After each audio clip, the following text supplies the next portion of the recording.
আসসালামু আলাইকুম, স্বাগতম আপনাদের সবাইকে ফলস BD24 নিউজ এর বিশেষ আয়োজনে। আজকের বিশেষ প্রতিবেদনে থাকছে আন্তর্জাতিক আদালত ট্রাইব্যুনালে শেখ হাসিনার মৃত্যুদণ্ডের নির্দেশ বিস্তারিত। 2024 সালের জুলাই-আগস্টে সংঘটিত মানবতাবিরোধী অপরাধের মামলায় গণঅভ্যুত্থানে পতন হওয়া সাবেক প্রধানমন্ত্রী শেখ হাসিনার মৃত্যুদণ্ডের রায় ঘোষণা করেছে আন্তর্জাতিক অপরাধ ট্রাইব্যুনাল।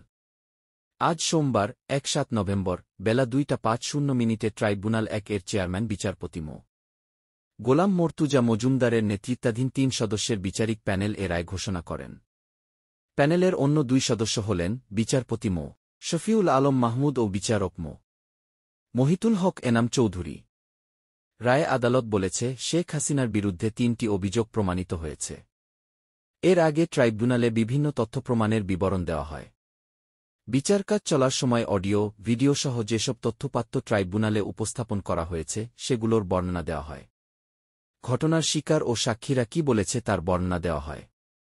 ঢাকার যাত্রাবাড়ি, রামপুরা, বাড্ডা, সাভার, আশুলিয়া, রংপুরসহ বিভিন্ন স্থানে যেভাবে প্রাণঘাতী গুলি ব্যবহার করে আন্দোলনকারীদের হত্যা করা হয়েছে সেগুলোর ভিডিও ও তথ্যপ্রমাণের বিবরণ দেওয়া হয়। আন্দোলনের সময় মানবাধিকার লঙ্ঘন নিয়ে বিভিন্ন আন্তর্জাতিক সংস্থার প্রকাশিত রিপোর্টের বিভিন্ন অংশ পড়ে শোনানো হয়। অভ্যুত্থান চলাকালে বিভিন্ন জনের সঙ্গে শেখ হাসিনার টেলিফোনে কথোপকথনগুলো শোনানো হয়। আগে শেখ হাসিনার সঙ্গে সে সময়ের তথ্যমন্ত্রী হাসানুল হক ইনুর ফোনালাপ শোনানো হয়।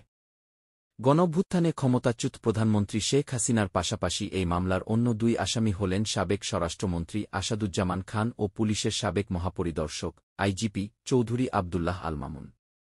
৩ আসামির মধ্যে শেখ হাসিনা ও আসাদুজ্জামান পলাতক।